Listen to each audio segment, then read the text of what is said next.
అంతేకాదు కన్న శిశువు ఆడ మగ కూడా తెలియనంత ఒళ్ళు మైపరిచిపోయినంత నిద్ర కమ్ముకుంది యశోదమ్మకి. ఎవరు? యాదేవి సర్వభూతేషు నిద్రారూపేణ సంస్థిత నమస్తస్యై నమస్తస్యై నమస్తస్యై నమో నమః. ఆవిడ ప్రభావం అలా చూపిస్తుంది అక్కడ ఇక్కడ.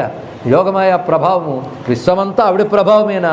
ఈ సందర్భంలో విష్ణు మనస్సుకు అనుకూలముగా ఇక్కడ మధురానగరంలో అదే ప్రభావం, అక్కడ నందవ్రజంలో అదో ప్రభావం, రెండు చూపిస్తున్నది తల్లి.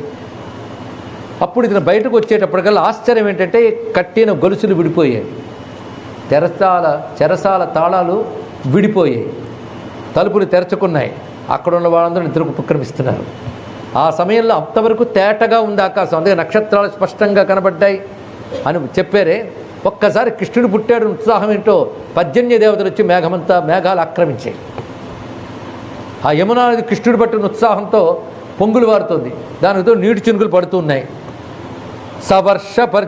పవర్షవర్జన్య ఉపాంశు గర్జిత వవర్షపర్జన్య ఉపాంశు గర్జిత శేషోస్వగాద్వారి నివారయన్ ఫణై. అలా వాన పడుతూ ఉంటే పిల్లాన్ని తట్లో పెట్టుకుని ఎక్కడ తడిసిపోతాడో అని ఏదో వస్త్రం కప్పుతూ ఉన్నవాడికి ఆ అవసరం లేకుండా వెనక నుంచి ఒక మహాసర్పం వచ్చి పడగబట్టింది. ఇక్కడ కృష్ణస్తు భగవాన్ స్వయం అంటే అడుగడుగులో చూపిస్తున్నాడు ఇక్కడ. పైగా మఘోని వర్షత్యసకృద్యమానుజా గంభీరతో యౌఘ జవోర్మి ఫేనిలా భయానకావర్త శతాకులా నదీ మార్గం దదౌ సింధురివ శ్రియపతే. అసలే ఉప్పొంగిపోతుంది యమునా నది, దానికి తోడు వర్షం పడుతుంది, ఆ తరంగాలు పైకి వచ్చేస్తున్నాయి. ఇది దాటి ఎలా వెళతాను రేపల్లికి అనుకుంటున్నాడు.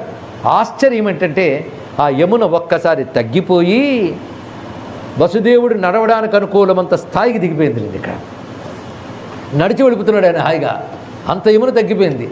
ఎలా మార్గం ఇచ్చిందయ్యా అంటే సింధురివ శ్రీహపతే, రాముడికి సముద్రం ఎలా తోవ ఇచ్చిందో అలాగా అన్నారు. ఇక్కడ ఆయనకు అంత తేలిగ్గా ఇవ్వలేదండోయ్, పెద్ద రభస్ చేశాడు, దర్భసేనం చేశాడు, చేతుబంధం కట్టాడు. ఇక్కడ ఇచ్చేసింది. కృష్ణస్తు భగవాన్ స్వయం పుట్టిన దగ్గర నుంచి తన పరమాత్మను చూపిస్తున్నాడు ఒక్కొక్కటి కూడా. అది ఆయన కప్పుకు తిరిగాడు, ఈయన విప్పి తిరిగాడు. మొత్తం పరమాత్మతత్వం దాపరికంలో కూడా చూపించి తిరుగుతున్నాడు. నేను పరమాత్మని చూసేవాడు చూస్తాడు, తెలుసుకునేవాడు తెలుసుకుంటాడు, లేనివాడికి ఎప్పుడూ లేదు. అందుకే పుడుతూనే పుట్టేయపుడే చతుర్భుజాలు శంఖ చక్రాలు ఎట్టు ధరించని ఈ కృష్ణుడు అట్టే కిరీటము ఆభరణాలు ధరించి ఎట్ట ఎదుటనున్నాడు ఈ కృష్ణుడు.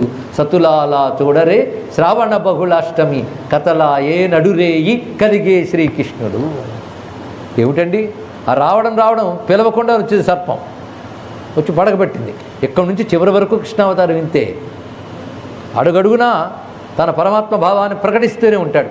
అదే పరమాత్మ భావన ప్రకటనావతారమే కృష్ణావతారం. తన పరమాత్మను చూపిస్తుంటాడు అడుగడుగునా.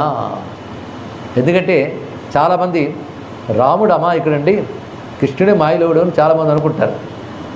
అది కేవలం మాయ మాత్రమే. కానీ రాముడే మాయరాముడు, మాయధర రాముడు. కృష్ణుడు అమాయకుడండి, తెలుసుకోండి. ఇక్కడ రాముడు విష్ణువై కూడా తాను ఎవడో తెలియనివ్వకుండా జాగ్రత్త పడ్డాడు. పురుషులు చెప్పతే గుచ్చప్ అన్నాడు. చెప్పనివ్వలే, మానవుడినే తిరిగాడు. కానీ పరమాత్మని ఆయనకు తెలుసు, తెలియక కాదు. కృష్ణుడు ఉన్నాడే పరమాత్మను అలా ప్రకటింపజేస్తూ వెళ్ళిపోయాడండి. అది కృష్ణుడు అంటే దాపరికం లేని దేవుడు, అంతే తెలుసుకోండి. పరమాత్మ వెలిగిపోతుంటాడు అడుగడుగడుగునా. గ్రహించేవాడు గ్రహిస్తాడు, లేకపోతే ఇంకా పుట్టాడు లేదు. ఈ అద్భుతం ఏంటండి ఇక్కడ ఆ నాగరాజు వచ్చి పడగబట్టడం ఏంటి, ఇక్కడ ఈ విధంగా యమున త్రోవ ఇవ్వడం ఏంటి.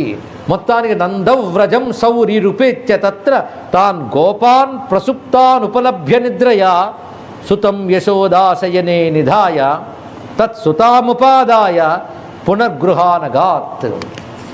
ఈ పుత్రుడిని అక్కడ పెట్టి ఆ పుత్రుడిని తీసుకొచ్చేసాడు. ఆయన ఇచ్చిన ప్రణాళిక అమలుపరుస్తున్నాడు. ఇక్కడ విశేషం ఏంటంటే ఆ అమ్మాయి ఎక్కడ నిద్రిస్తుంది, కలిగినటువంటి ఆమెను తీసుకొచ్చేసాడు ఇక్కడికి. వచ్చి తిన్నగా మళ్ళీ తన కాళ్ళకి సంకెళ్ళు కట్టుకుని ఇది వరకు ఎలా ఉన్నాడో అలాగే ఉన్నాడు. ఇక్కడ తెంపేయడం ఆయన తెంపేశాడు, కానీ వచ్చిన తర్వాత ఈయన కట్టు వేసుకున్నాడు. విష్ణు విప్పుతాడు కానీ మరి కట్టాడు బంధం, ఈయనే కట్టుకున్నాడు బంధాన్ని. మళ్ళీ చెరసాల తాళాలన్నీ వేయబడ్డాయి. అప్పుడు ఏడ్చింది ఈవిడ. యోగమా ఎప్పుడు ఏడవాలో ఆవిడకి తెలిసి ఇంతవరకు తెచ్చి పడుకోబెట్టే వరకు మౌనంగా ఉంది. అప్పుడు ఏడ్చింది. ఏడవగానే వాళ్ళు ఒక్కసారి లేచి ఎంత జాగరూకతతో కాపలా కాస్తున్నామో అనుకున్నారు వాళ్ళందరూ. వాళ్ళు వెళ్ళి వార్త చెప్తారు సకాలంలో, కానీ ఈ లోపల ఆ ఏడుపు ఆయనకి వినబడింది. అదే భయంతో ఉన్నాడు కానీ చెవులు ఇటే రిక్కించుంచాడు, కానీ ఆ సమయంలో నిద్ర కమ్మింది. ఈవిడ ఏడుపుకి లేచాడు. ఇక్కడ వస్తున్నాడు వెంటనే, వీళ్ళు వెళ్ళే లోపల ఆయన వచ్చేస్తున్నాడు. పైన ఉన్నట్టు ఉత్తరీయం జారిపోతుంది, అంత కోపంగా వచ్చాడు. ఆ పుట్టిన విష్ణువుని, ఆ మగరాయుణ్ణి కొట్టేయాలని వచ్చాడండి. వచ్చేటప్పటికల్లా ఆశ్చర్యపోయి చూస్తున్నాడు ఇక్కడ.